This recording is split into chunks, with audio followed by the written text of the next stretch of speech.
So I no మనం షెడ్యూల్కి కొంచెం డిలేగా నడుస్తున్నాం. ఇప్పుడు first we'll have a brief overview of the tourism policy. ఆ తర్వాత we'll have a session on the coffee. Panel discussion ఉంటుంది. ప్యానల్ డిస్కషన్ తర్వాతే lunch is there. So I know it's already late, but just please hang in there. In the meanwhile, obviously there's a tea and coffee counter. People are welcome to go and check it out. Okay, so first a brief overview of Andhra Pradesh. Next, so AP, as we are aware, was one of the fastest growing tourism sectors in India, growing at a pace of 18% between 2015 and 19. We have the third longest coastline. We have over nearly 300 beaches with great potential. We have one blue flag beach in Rishikonda. Inka we are working with the certification agency to bring 9 more beaches into this certification. Alage temple tourism is actually the most important part of our tourism strategy. Ipudu over the next few years we want to expand this to bring in different aspects into the state. So we have 70 plus tourist temples which account for 60% of our tourists. Obviously Tirumala with its huge footfall is the biggest draw for the state. Buddhist circuit is pretty much undeveloped in the state. It's ikkada we have the birthplace of Mahayana Buddhism. So now we are working on building a circuit as well as tie-ups with potential tour operators and attracting tourists targeted manner.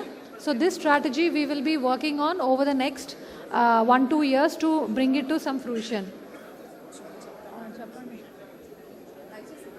My mic is not on. Check. I request everyone to please be seated. Ma'am is giving a presentation. Have some due respect. ఒకసారి దయచేసి అందరూ కూర్చోవలసిందిగా కోరుతున్నాం. కీలకమైనటువంటి అంశాలు ఇప్పుడు రాబోతున్నాయి. ఎండి గారి presentation అయిన తర్వాత ఇంకో ప్రజెంటేషన్ ఉంటుంది. అది అయిపోయిన తర్వాత మనం లంచ్కి వెళ్దాం.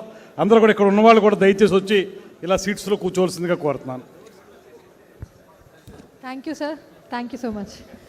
So Buddhist tourism okati we are very targetedly working towards. Daniki Visakhapatnam will be the base for center for this entire drive. Visakhapatnam, Amravati and Nagarjuna Sagar. These are the three major hubs around which we will plan our Buddhist circuit. In fact, Nagarjuna Sagar ki we'll be getting some funding from Government of India to develop some surrounding ecosystem and infrastructure. So that is something which is going to be happening very soon. Additionally, biodiversity, we have 13 wildlife sanctuaries, 3 national parks, and second largest stretch of mangrove forests. I don't know how many people in Visakhapatnam are also aware of this. Then we have a lot of migratory birds. Recently in Tirupati, we held the Flamingo Festival, celebrating the flamingos, which are migratory birds which come here. This is also another theme we will be expanding on over the next few years, where we'll be celebrating the play of birds, nature and forests. And the themes will be around some in Visakhapatnam and Tirupati.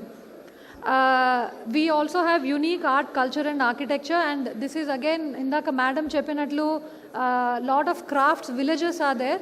So these villages we will be targeting for unique curated experiences where people can come and stay and experience these crafts in a very close fashion. Next. So AP has the third highest tourist footfall in the country. Bulk of these are and we are the third largest domestic tourist attractor. For foreign tourists, we are very low, 16th in the country. We have around 20 crore tourists coming in 2022. And along with Niti Aayog, we are working on developing this region of Visakhapatnam. We are calling it Visakhapatnam Economic Region, and it will cover the erstwhile districts of Srikakulam, Vijayanagaram, Visakhapatnam and East Godavari. These 4 erstwhile districts will become one region for coordinated tourism planning. So there will be an interplay of existing infrastructure and supporting infrastructure, creating ecosystems and circuits around these 4 places so that there will be smooth and easy flow of tourists across these 4 districts. So this region accounts for 35% of tourist footfalls in the state. It's a high, very high potential area with very good connectivity, 10 plus direct air, 5 plus international, and Bogapuram coming up. More on this later. So, as part of Vision 2047 as well as the tourism policy, we've identified some macro goals for tourism. One of the main is, of course, increasing the state value add to the state.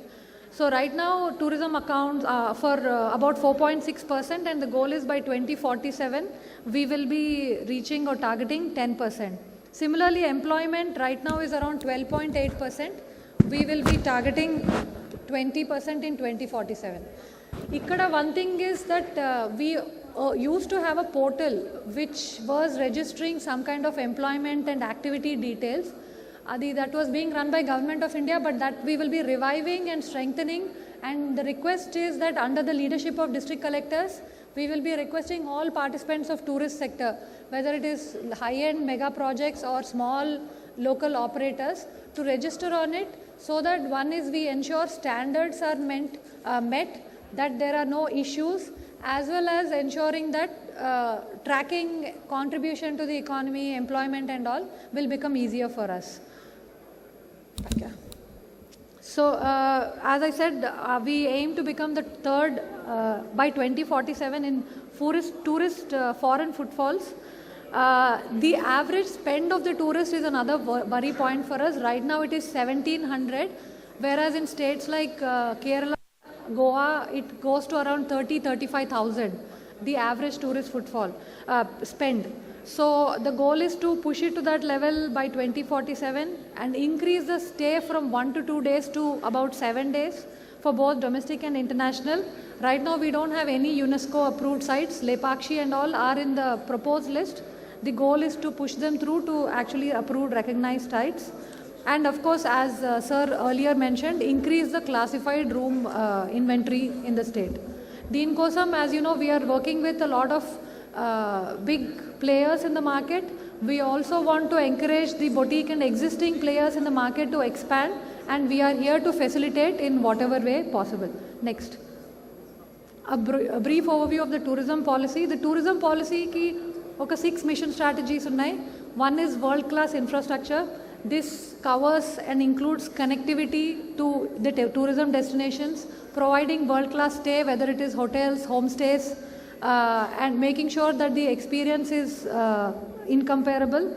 Diversification and destination development. As I said, we want to expand beyond temple tourism, and also when somebody comes to a location, the goal is to make sure that they stay longer, do more things and spend more money.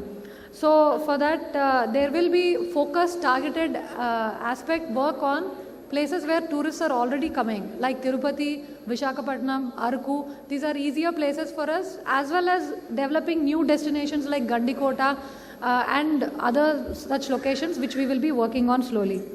Targeted branding and bespoke experiences, whether it is coffee in Araku or it is some kind of curated experience in some hills of Tirupati, and strong local and state level branding. For example, Araku Festival or Vishaka Utsav, the idea is to increase their brand so that over the next 10 years or next 5 years, we have people from across the country coming to visit these places, these festivals, and these become a standard mandatory stick on everybody's circuit calendars.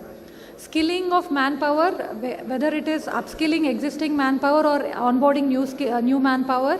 Sustainable tourism in terms of focusing on wellness and ecotourism, as well as making sure that all our moves are environmentally sustainable and culturally respectful. Regulatory framework, we have, as has been mentioned earlier, speed of doing business, ease of doing business is something which is high priority. We have an investor facilitation cell. Most of you have already engaged with it. We are also strengthening our single window so that players who want to quickly access, sir, you were saying ki if I am building a hotel and I want to access my industry nunchi vache benefits, single window online apply chesi so that there is no human interface, no human interaction. So that we are working with industry's EDB department, and hopefully it will be up and running very soon. So that minimizing human interaction is our goal. Next, the broad overview or 4 key pillars for the AP tourism policy is: one is a hub and spoke model. We have identified 7 anchor hubs: Visakhapatnam, Araku, Rajahmundry, Srisailam, Gandikota and Tirupati.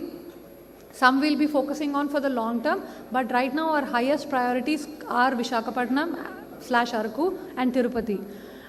Then we will be identifying priorities for each of these locations and also building towards a long-term goal of ensuring connectivity and circuits all around it. Thematic circuits, there are 25 plus thematic circuits identified focusing on temples, Buddhism, cruise, beach, and ecologically eco-friendly tourism. So these, as I said, we will be working on it. And industry status, this is most critical for all of you. Industry status has been given to tourism and hospitality sector. Special incentives, I'll be explaining next. So, special incentives, capital subsidy